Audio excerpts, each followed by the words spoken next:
بسم اللہ الرحمن الرحیم۔ شروع اللہ کے نام سے جو بڑا مہربان نہایت رحم والا ہے۔ الحمدللہ رب العالمین والعاقبۃ للمتقین والصلاۃ والسلام علی سید الانبیاء والمرسلین وعلی آلہ وصحبہ اجمعین، اما بعد۔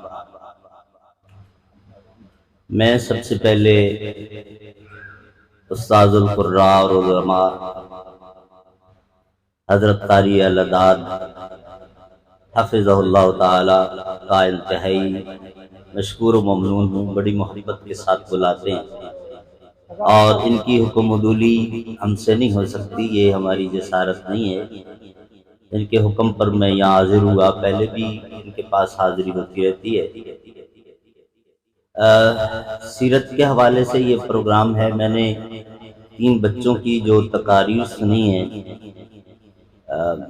مولانا فیض الرحمان صاحب اور ان کی ساری ٹیم جو مدرسے میں ہے، ان کو میں داد دوں گا، اور ان بچوں کو بھی جنہوں نے اس انداز سے بڑے کنفیڈنس کے ساتھ انہوں نے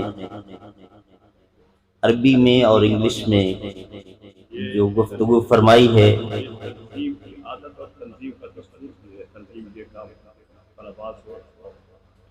ماشاءاللہ تنظیم العلماء پاکستان کا یہ پروگرام ہے اور اس کی پالیسی ہے، اس کا یہ منہج ہے، وہ بچوں کو تیار کرتی ہے، اور اسی کے تحت یہ بچے بھی آپ کے سامنے آئے اور انہوں نے تقاریر کی۔ ایک بچے نے بڑی زبردست بات کی۔ میں سیرت کے مختلف پہلو ایسے ہیں کہ وہ ایک بحر بے کنار ہے، اس پر گفتگو نہیں کروں گا، آپ علماء کرام بیٹھے ہیں، لیکن ایک بچے نے کہا کہ محمد از the solution، اور امام مالک رحمہ اللہ نے فرمایا تھا لن يصلح آخر هذه الامہ الا بما صلح به اولها۔ علامہ اقبال نے اپنے الفاظ میں اس کا ترجمہ یوں کیا، وہی دیرینہ بیماری، وہی نامحکمی دل کی، اور علاج اس کا وہی آب نشاط انگیز ہے ساتھ۔ ہماری اصل اساس بنیاد پیارے نبی محمد رسول اللہ صلی اللہ علیہ وسلم۔ اسی طرح ایک بچے نے انگلش میں، ہمارے جو سائنٹسٹس ہیں اسلامی علوم کے علاوہ جن کو آپ عصری علوم کہتے ہیں، ان میں جو ان کا کنٹریبیوشن ہے اس کی طرف اشارہ کیا، اور یہ بھی پیارے نبی صلی اللہ علیہ وسلم کی تعلیمات ہی کا نتیجہ۔ صرف 2 علم منع کیے، ایک میجک جس کو آپ جادو کہتے ہیں، دوسرا میوزک، باقی سارے علوم فنون صرف جائز نہیں، بعض اوقات واجب ہو جاتے ہیں۔ تو ہم تنظیم العلماء پاکستان یہ بڑا عظیم کام کر رہی ہے کہ اپنے ان بچوں کو ایک تو یہ ویژن دے رہی ہے، اس ویژن کے بغیر اس بچے نے کیسے یہ باتیں کی ہیں، دوسرا یہ کہ مختلف زبانوں میں، بین الاقوامی زبانوں میں بچوں کو سپیچ کی اور تقریر کی تیاری کروا رہے ہیں، تاکہ یہ اچھے مبلغ بن کے ایک دوسرے معاشرے میں بھی جا کے پیارے نبی صلی اللہ علیہ وسلم کا پیغام دے سکیں۔ ایک بات پیارے نبی صلی اللہ علیہ وسلم کی سیرت کے حوالے سے، اور وہ حضرت قاری العداد صاحب پر بھی بڑی فٹ آتی ہے، ہم تو اس میں بہت پیچھے ہیں، کہ نبی کریم صلی اللہ علیہ وسلم کو جب اللہ تعالیٰ کی طرف سے یہ اجازت ملی کہ وَأَنذِرْ عَشِيرَتَكَ الْأَقْرَبِينَ، اب آپ اوپنلی اپنی پریچنگ سٹارٹ کریں، لیکن اپنے قریبی رشتہ داروں سے شروع کریں۔ تو رسول اللہ صلی اللہ علیہ وسلم نے 2 مرتبہ بنو ہاشم کو، اپنے سارے رشتہ داروں کو گھر پہ کھانے کی دعوت دی، شام کا کھانا۔ پہلی دعوت میں بڑے عزت احترام اور محبت، یہ تو آپ کی رگ رگ میں تھا، سب کو کھانا کھلایا، اور آخر میں بڑا لو پروفائل میں رہتے ہوئے بس اتنی سی بات فرمائی کہ اللہ رب العالمین نے مجھے اپنا آخری نبی اور رسول بنایا ہے، اور آپ کے لیے یہ پیغام دیا ہے کہ عبادت صرف اس ذات کی جس نے اس پوری کائنات کو پیدا کیا اور اس سارے نظام کو اکیلا چلا رہا۔ بس ابو لہب بولے بیٹا یہ جو بات آپ کر رہے ہیں نا یہ کوئی بھی نہیں مانے گا، ابھی تو آپ نے کی ہے بس، اور کسی کے سامنے نہ کرنا ورنہ خرابی ہوگی۔ مجلس برخاست ہو گئی، سب لوگ اپنے اپنے گھروں میں چلے گئے۔ رسول اللہ صلی اللہ علیہ وسلم کو تو چونکہ ٹاسک ملا ہوا تھا تو آپ کو تو یہ مشن جاری رکھنا تھا۔ چند دنوں کے بعد آپ صلی اللہ علیہ وسلم نے دوبارہ دعوت دی۔ اب میں پوائنٹ کی بات کرنے لگا ہوں۔ رسول اللہ صلی اللہ علیہ وسلم نے دوبارہ دعوت دی اور کھانے کی دعوت دی، کھانا کھلایا سارے حاضرین کو، اور اس کے بعد اپنی دعوت پیش کی۔ ہم علماء کرام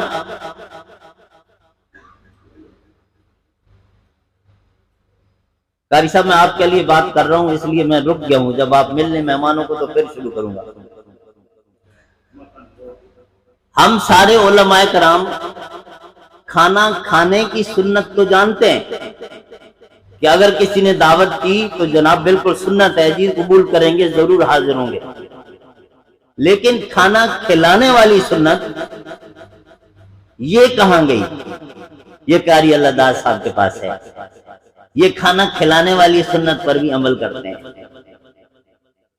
علماء کرام ناراض نہ ہو، میں عوام سے مخاطب نہیں ہوں، صرف علماء کرام سے۔ نبی کریم صلی اللہ علیہ وسلم کی سیرت کے حوالے سے جتنا بھی بیان کیا جائے ختم نہیں ہو سکتا، لیکن ایک دو باتیں میری گزارش کے طور پہ بس 2-4 منٹ آپ کے لوں گا، زیادہ بات نہیں کرتا۔ ایک بات تو یہ ہے کہ رسول کریم صلی اللہ علیہ وسلم کی سیرت یہ جو ہم پڑھتے ہیں پڑھاتے ہیں، یہ سارا اس کے اندر محبت، یگانگت، اتفاق اور اتحاد، قرب، یہ بڑا نمایاں پہلو ہے۔ یہ آج ہمارے اندر سے مفقود ہو گیا۔ فروعی اختلافات ہوں گے، رہیں گے، یہ کبھی نہیں ختم ہو سکتے۔ یونٹی آف امہ ہم پڑھاتے ہیں، اتحاد امت پڑھاتے ہیں، دوسری طرف فطرت یہ ہے کہ یہ 5 انگلیاں بھی برابر نہیں ہیں۔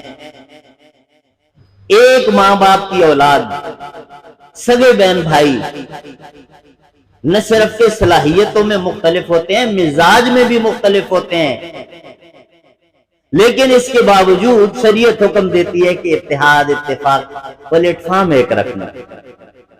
اختلافات رہیں گے لیکن اپنے دل کے اندر اتنی گنجائش پیدا کریں، جس طرح حضرت قاری صاحب کرتے ہیں کہ مختلف مواقع پر سارے علماء کرام کو نہ صرف کے بلاتے ہیں، سب کو برابر کا پروٹوکول دیتے ہیں۔ یہ سارے علماء کرام ایک دوسرے کو محبت دینے والے بن جائیں۔ یہ پیارے نبی کی سنت اور آپ صلی اللہ علیہ وسلم کی آج کی جو سیرت کانفرنس ہے اس کے حوالے سے میرا یہ پیغام ہے۔ اور وقت کی ضرورت ہے، دشمن ڈیوائیڈ اینڈ رول پر عمل کر رہا ہے، اور آپ جانتے ہیں ہر بندے کی زبان پر ہے کہ دشمن تو چاہتے ہی ہے کہ مولوی آپس میں لڑتے رہیں اور ہمارا الو سیدھا رہے۔ ارے جب آپ جانتے بھی ہیں کہ دشمن یہ کر رہا ہے، پھر کیوں نہیں ہوش کے ناخن لیتے؟ آ جاؤ نا، پھر اکٹھے ہو جاؤ۔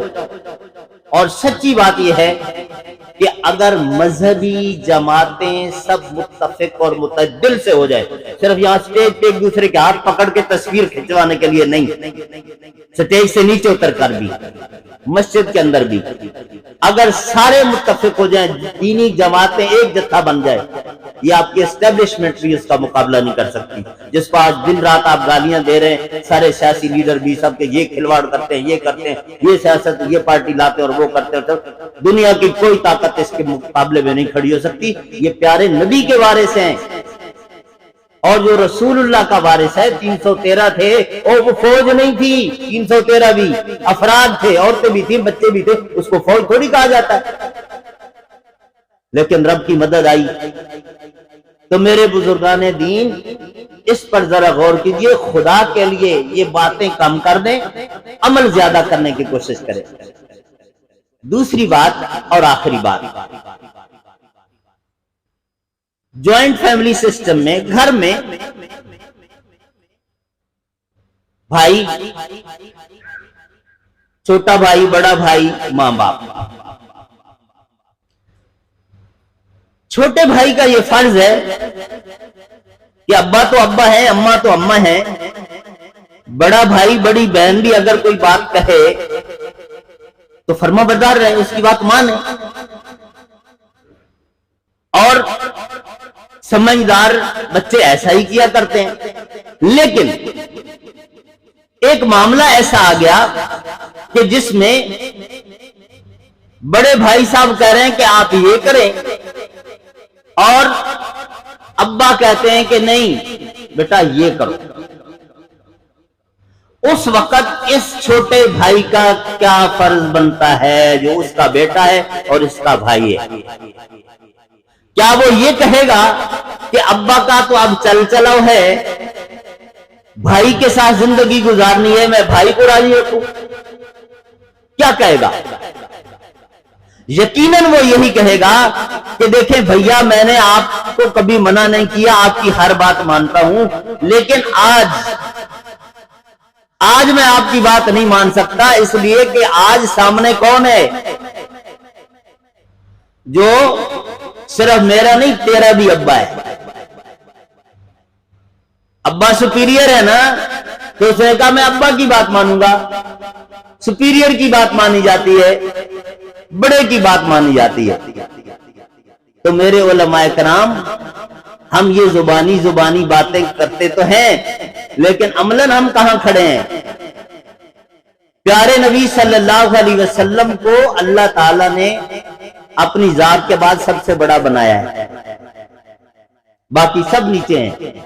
نبی کا فرمان آ جائے، نبی کی سنت آ جائے، نبی کا حکم آ جائے، نبی کے معمولات میں سے کوئی چیز آ جائے، اپنے بچوں کو یہ بات سمجھا دیں، سکھا دیں کہ بیٹا اب یہی راستہ ہے، اب اور کوئی راستہ نہیں ہے۔ لوگ کہہ رہے ہوں گے کہ یہ کر لو وہ کر لو، لیکن اصل حل یہ ہے بیٹا، اگر کامیابی چاہتے ہو، اگر سرخرو ہونا چاہتے ہو، تو علماء کرام ہم بھی اپنی عملی زندگی میں اسی طرح بن جائیں، سنت کے مطابع پیارے نبی کا فرمان آ جائے چھوڑ دیں، باقی سب کا احترام رہے گا، لیکن بات نبی کی مانی جائے گی۔ اور اگر طلبہ کو بھی اپنے کو یہ سمجھانے لگ جائیں گے، دنیا کی مجال نہیں ہے کہ پھر ان کے سامنے ٹھہر سکے۔ یہ متبع سنت، یہ رسول اللہ کا عاشق، یہ رسول اللہ کو اس طرح فالو کرنے والا، یہ مغیرہ بن شعبہ کا واقعہ آپ سب نے پڑھا ہوا ہے، ننگی تلوار ہے لیکن اکیلا، اور پھر اس کے میدان میں کس طرح للکارتا ہے۔ یہ جرت تب آئے گی جب ہم اپنے بچوں کو ہی پڑھانے کا انداز ہی غلط ہو گیا، اور اس لیے سائنس ٹیکنالوجی، حضرت میں بس آخری بات کرنے لگا ہوں، ختم کرتا ہوں۔ ایک چھوٹی سی مثال دیتا ہوں، ہم لوگ متاثر ہو جاتے ہیں، خاص طور پہ علماء کرام بھی متاثر ہو جاتے ہیں۔ اچھا جی، خنزیر حرام ہے، کیوں حرام ہے جی؟ وہ جی اس کے اندر، اس کے گوشت کے اندر یہ تاثیر ہے، یہ تاثیر ہے، یہ تاثیر ہے، جو اس کا گوشت کھاتا ہے اس کے اندر یہ خامی آ جاتی ہیں، اس لیے حرام ہے۔ یہ پورا جو جملہ ہے نا، پہلا حصہ بھی ٹھیک ہے، آخری بھی ٹھیک ہے، درمیان میں ایک لفظ غلط ہے جو ہمارے ایمان کے خلاف ہے۔ خنزیر حرام ہے، یہ بات ٹھیک ہے، اس کے گوشت کے اندر یہ تاثیر ہے، یہ بات بھی ٹھیک ہے، لیکن جو درمیان میں آپ نے کہا اس لیے حرام ہے، یہ غلط ہے۔ خنزیر کے اندر یہ تاثیر جو آئی ہے، یہ خود کو نہیں آ گئی ہے، یہ اس رب نے رکھی ہے۔ اللہ چاہتا تو خنزیر کے گوشت میں بھی یہی بھیڑ بکری والی تاثیر رکھ دیتا۔ کبھی نہ کہو کہ خنزیر اس لیے حرام ہے، خنزیر اس لیے حرام ہے کہ میرے رب نے حرام کیا، خنزیر اس لیے حرام ہے کہ میرے پیغمبر نے حرام کیا ہے۔ یہ عقیدے کی بنیاد ہے کہ آپ رسول کا متبع ہونے کے ناطے کسی چیز کو حلال یا حرام مانیں۔ اگر اپنی اس ٹیکنالوجی اور اپنی اس ریسرچ کو سامنے رکھ کر آپ کہیں کہ یہ اس لیے حرام ہے، اور روزے کی بھی فوائد بیان کرتے ہوئے کولیسٹرول یہ اور فلاں یہ اور فلاں یہ، تو پھر ایمان کدھر جائے گا؟ اس لیے اس انداز سے محبت کریں اپنے پیارے نبی صلی اللہ علیہ وسلم سے جس طرح اللہ نے ہمیں حکم دیا کہ نبی کی بات آخری ہونی چاہیے، مجھے اس کا کوئی فائدہ نظر آ رہا ہو یا نہ ہو، یقین یہی ہونا چاہیے کہ یقیناً اسی کے اندر مصلحت ہے، اسی کے اندر خیر ہے، اسی کے اندر عزت ہے، اسی میں نجات ہے اور اسی میں ترقی ہے۔ جب یہ عقیدہ ہم بنا کے پیارے نبی صلی اللہ علیہ وسلم کی ہر سنت کو، ہر فعل کو، ہر حکم کو آخری فیصلہ سمجھ کے مانیں گے، انشاءاللہ دنیا بھی ہماری فتح اور نصرت مقدر ہوگی اور آخرت میں بھی اللہ رب العالمین ہمیں اپنی مقرب بندوں میں شامل کرے گا۔ سبحان ربک رب العزت عما یصفون وسلام علی المرسلین والحمد للہ رب العالمین۔